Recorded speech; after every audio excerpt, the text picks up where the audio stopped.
So I wanted to start the episode off. My name is Derek Briggs, sitting down with Jack Batchelor, Managing Director of DV Connect, DBE Connect. I apologize for that. Don't want to leave any of the uh, acronyms or any of the letters out of the alphabet to help out the situation. Just to discuss unique staffing recruiting challenges within the government and contracting space, from our diverse requirements in building scalable solutions for the public and private sector and clients. Jack shares his lessons and strategies moving forward, and as we go into the meat of the story. So, the first question I have for you is, what inspired you to join the DVBE Connect, and how does your mission align with the needs of the government and contracting Sure. clients? Yeah. So our owner, Chris Haney, and I have known each other, gosh, probably a little over 20 years. We've competed against each other, different firms here in the Sacramento area. We partnered when I was at my previous company, Robert Half, especially in the public sector space. A lot of public sector agencies have very defined spending goals for small business and veteran owned. So DVBE is Disabled Veteran Business Enterprise. It's a certification classification for our business and others like us. And so over the years, as he's kind of built this business and a couple of others, it got to the point where he needed someone to really take over the connect side of our business, so the staffing and consulting side. And I was at a point in my career where I was probably 10 years or so away from retiring, and we'd always had a great connection, great relationship, and so figured why not, do something meaningful. The mission for us is to, look for veterans first when we are placing technical talent. Great. That's the focus, and then when we can't find a veteran that's available or skilled or has the needs, either can we figure out a way to help them get those to then get connected with the company, or do we have to go outside of that and look for another resource? So we've got a contract staff right now of about probably just shy of 60 consultants out in a variety of customers. Great. We are 20% of those are veterans. So the goal for me each year is, how do we increase that by 3 to 5%. So we'll probably never get to 100, but we're going to try and get as close to 50 as we can. So yeah, that's really the mission and the goal, and it's important. One thing what you're just talking about really kind of resonated with these people getting laid off, and coming from the government side of things. Is that going to help your business, do you think? I think the unique thing about staffing and just this industry, especially from the agency side, when an organization lays off people, you still have to figure out how to get the work done. So in some cases, it potentially helps us because there's still that need. They still need that expertise to do something. They just, for one reason or another, whether it's budget, strategy, planning, they want to implement a new technology, but they don't necessarily have the talent internally to do that. Right. Is generally a good thing for us. And then when the economy is going, gangbusters like it had over the last, even, up and down during COVID, there was still a need for resources. It just kind of shifted from having a bunch of people in the office to being able to access talent across the country. And now we're kind of slowly shifting back to that. So it's an interesting change, at least in my mind. Companies were relatively successful, and some grew dramatically by leveraging remote resources. But now that the pandemic's over, they're all kind of going, a lot of them are going back to that, oh, this is how we used to do it, instead of embracing all of the things that they did and the ability they had to really expand that workforce. So it's just an interesting, kind of flip of the switch. Sometimes it's very detrimental to those organizations because it makes it more difficult, to retain folks that have now been remote, and you've got remote talent all over the country. A lot of folks have moved from higher cost of living, areas like California, like the state of New York, all those other areas. So that brain drain and that talent's left. So it's somewhat, I think, sometimes short-sighted to not continue with leveraging remote resources.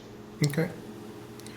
So what are some of the biggest challenges in recruiting for government contract roles have you had to deal with, and how did you navigate around them? Sure. I think that there's a couple of things. The big difference, especially in the public sector space, is the public sector wants to know where you did it, not can you do it. Where private sector is a little more open to, oh yeah, no, we can get there. We can, do all of these things, and here's where we've done it before. You still have to show that you've done it. The government is very specific. You need to have this number of years of experience with this specific technology doing these specific things. So it is very,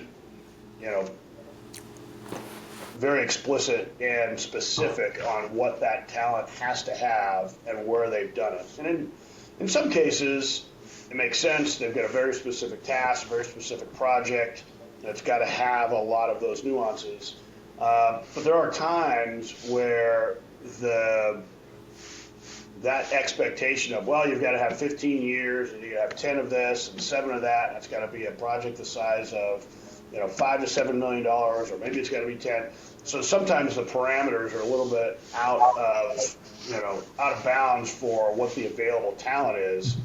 And there's usually not a whole lot of, there's not as much room for negotiation. It's either this or it's that. Mm-hmm. So that can be challenging. And really what that does is it just creates this kind of rob Peter to pay Paul mentality, because there's a finite number of folks that have those specific talents in a lot of cases.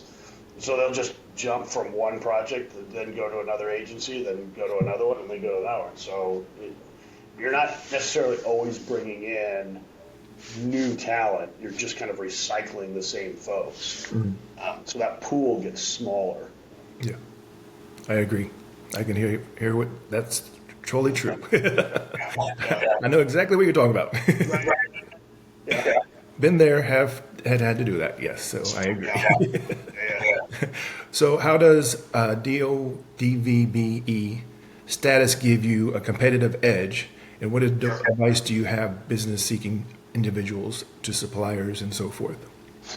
Yeah, I think for us, the advantage is there are specific spend goals that public agencies have to spend with small business and veteran-owned business. Mm-hmm. I think the difference for us is we've got a team of 4 internal recruiters that are responsible for delivery. So we're not just coming in and trying to partner with someone to check a box. So I think that's our big differentiator is we want to be part of the team and contribute and add value. Some of the states and public sector agencies have put in some specific either language or goals or reporting that you've got to have. It's called a CUF, so commercial useful function, where you've got to detail out exactly what that small business or veteran-owned partner is going to do. And so we try to, bring that value versus, again, just a pass-through. Okay. But the advantage is, a lot of public agencies will, add points for, more spend with a small business or a veteran-owned business. So that the advantage is those larger firms can do more and get basically credit for bringing on a partner like us. Okay. So you kind of test this next question. You kind of talked about a little bit. But what is the key differences in how to serve private versus public sector clients? What's the difference? I mean, if you could break it down into specific steps. I know you kind of covered it already in a kind of overview, but if you can kind of break it down a little more clear so that if someone's out there, they can understand, okay, this is the steps that I feel that kind of really stand out to me that I see that are beneficial in both those sectors. Yeah, we talk about this internally. It's a compliance versus goodwill. So the compliance side is the public sector rules and regulations and all of the legislation that's in place. So that's compliance. The goodwill side is working with commercial customers. So whether they're privately held or publicly held, to help them if they've got specific goals around small business or veteran spend. Now they can do that by leveraging a firm like ours. So really kind of the steps are, at least for a business like ours, is figure out the companies in your geography that have defined spending goals, or they've got something on their strategic plan or roadmap that they want to do more work with community-based organizations, local businesses, small businesses, veteran-owned, and then start targeting those organizations from that perspective. So that really is it's more goodwill than compliance. So we've got about 3 or 4 non-government agencies that are part of that goodwill, bucket, so to speak. And so they find value in working with a small business and a veteran-owned business because sometimes we're a little more flexible. Larger firms, and I spent a lot of my 30 years in this business at 2 pretty large firms, and they're great firms, but there are specifics that they've got to abide by from a revenue and profitability and all of the other things. Smaller businesses like ours tend to be a little bit more flexible. So I've had several conversations with senior leaders and some of our commercial customers, and they appreciate that when they've got challenges from a budget perspective or resource perspective, that we're going to be a little more flexible. So we don't have as many rules and regulations. So it adds value to those businesses, that flexibility. Okay. Yeah, I mean, that's a great way to put it. I think it gives a lot of common sense with, like you're talking about 2 different size companies and how it can really cause, and I saw it from, coming from a small recruiting firm. We were, hey, you need this? Okay, we're going to go figure out how to do it. We're going to get it done. And then when SIC, it was like, bam, bam, bam, bam. There's no ifs and buts. This is the way it's going to be. I mean, there's definitely reasons for that, that protocol and that process. I get it. But if there's not some flexibility there, it makes it very challenging in some cases for customers to work in that environment when they're trying to be nimble and they're trying to adjust to the economy and the shifts and all of the things that get thrown at them every day. And you're right, smaller firms can be more flexible. We can be more nimble. We don't have the giant infrastructure that we've got to worry about, pay for, cover. How do you keep that machine running? It's okay, great. You need X. It's not necessarily in our core, but we'll go figure it out and try to bring you the right resources. Our core business is IT consulting. We've got 3 or 4 customers that don't ask for IT folks from us. They're more kind of engineering and some automation and so it's slightly different. So our recruiters have to kind of balance that. Yep, had to be on your toes for sure. For sure. Going into the next question is going to be more scalability and things like that.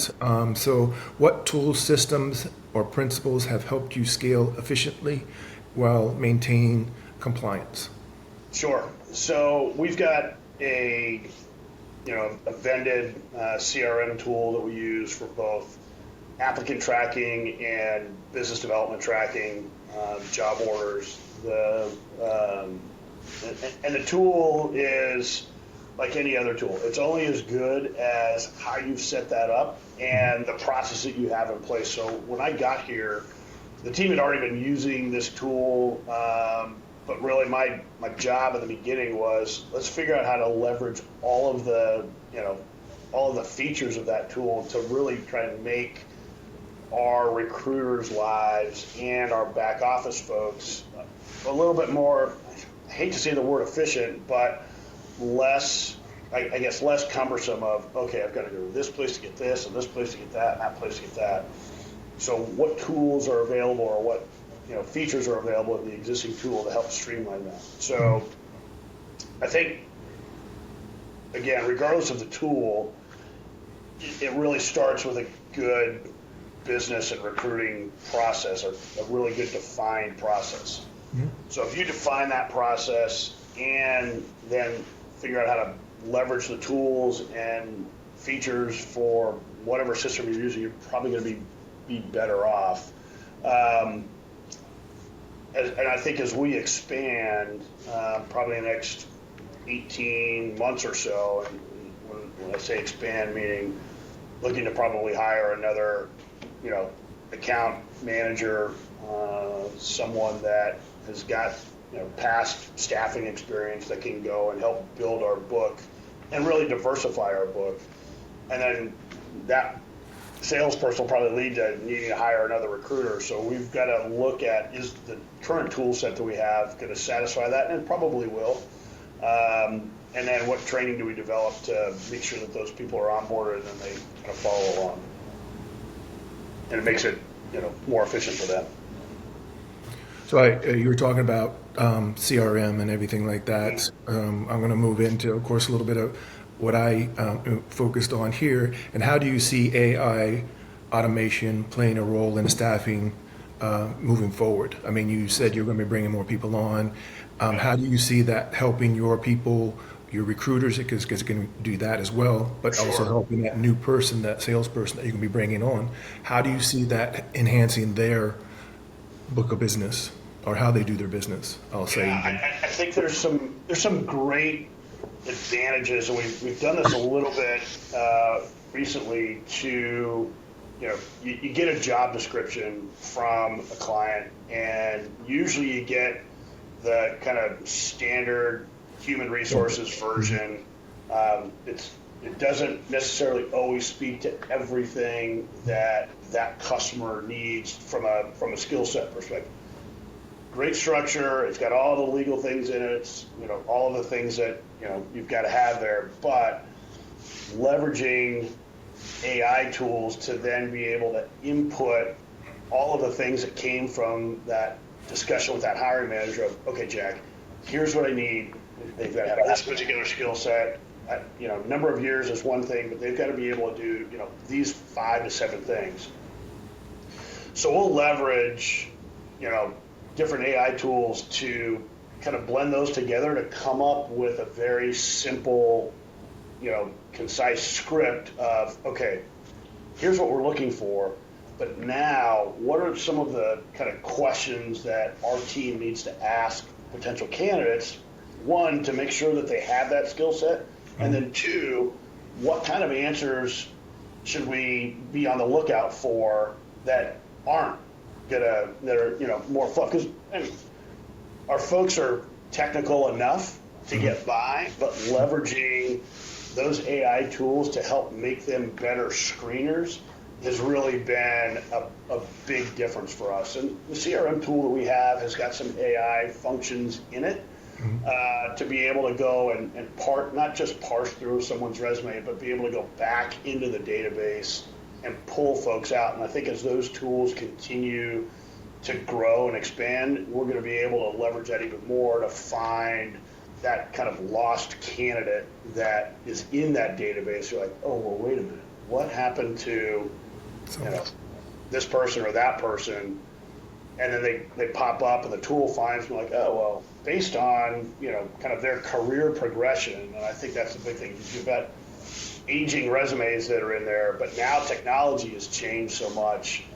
We don't have an updated resume from, so trying to leverage those AI tools. Okay, if Derek was a systems engineer back in kind of the 2012 2015 range, now that technology's changed over the last years, what direction would he potentially have gone, and figuring out, oh, well, could have gone this direction, pick up these tools, so on and so forth. Derek should be a phone call that we need to make. So to then kind of leverage it that way. And then at the same time, we use it for business development to search through, kind of like what I mentioned earlier, look for companies in a specific geographic area that have talked about in either a press release or from their website, their mission statement around spending money with small business and either veteran-owned business or some other classification outside of the traditional ones. So we'll use it to build a target list for our folks to go and market to. Okay. So you definitely covered all the bases there. We're trying. Doing a heck of a job, I'll say that. Thanks. So next question, what is one misconception or some misconceptions, I'll say, I will not leave it just to one, that people have about staffing in the government contracting world? If there is one. Yeah. Perception is that they're going to be able to jump right in and have an impact. And that's somewhat of a broad statement. But the public sector, and like most organizations, it is a relationship deal. So public sector wants to know, if I'm going to work with Jack, that Jack's and his firm are going to be here, not just today, not just tomorrow, but longer term. It's not just a quick flash in the pan, fly by night. Oh, yeah, here we're going to give you this person and then move on to the next. They want to know with confidence, because a lot of their projects are, multi-year, and it's difficult to get in. There's a lot of steps, a lot of process, a lot of checking the boxes. There's documentation. Like it's not a pick up the phone, talk to an IT manager at XYZ Corporation, and then that person goes and tells you, great, we'd like your person, let's just bring them on next week, and then they just immediately tell procurement or their finance people, hey, great, we're going to start working with DVB Connect, they got a great person for us, can you get them set up in the system? The public sector is the opposite.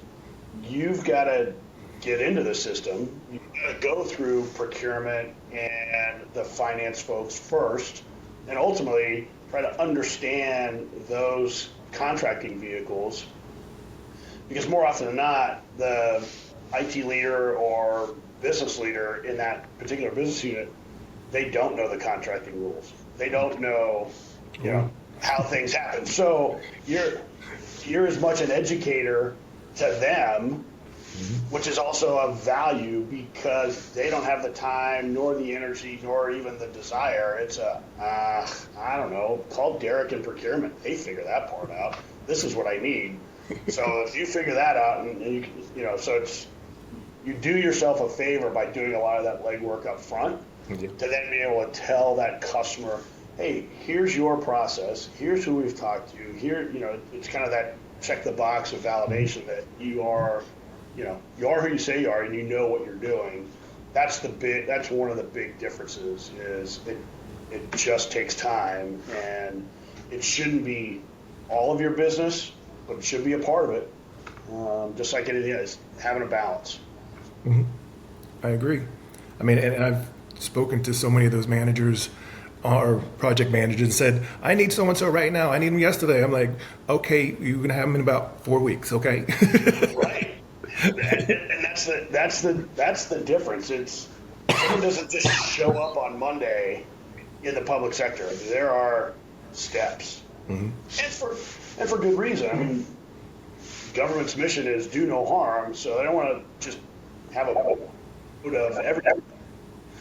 In a lot of cases, they're short-staffed too, so they're trying to figure out how to do more with less, and coming in like a bull in a china shop, it's not going to help your business. No, it's not. It's going to hurt it more than anything. So It will.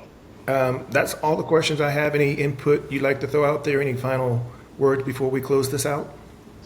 No, I think the big thing for a lot of organizations that want to do more work in the public sector, it is just you've got to be patient. And my recommendation to especially new business development folks, even in my previous organization, when we bring in new business development folks to help in the public sector, it's you got to take your time. It's going to take time, but be consistent, and you'll break through. So just because you don't get a hold of someone on that first or third, call or reach out or email or whatever it is, you got to be persistent, and you got to make procurement your friend. You got to have both sides. You got procurement and the business side. I agree, very much so. Well, Jack, thank you for your time today. The insights were very valuable. Perspective to the government compliance is right on point. And I think this is going to give a lot of information to people out there that are looking to change over or mix up their business a little bit more since things are changing with that. And I think you're going to be a great resource for that. So if anybody's looking for this type of thing and wants to get on board with DVBE Connect, got it right this time, so I'm happy about that. And thanks for listening. Jack, thanks for your time. I really appreciate it. Yeah.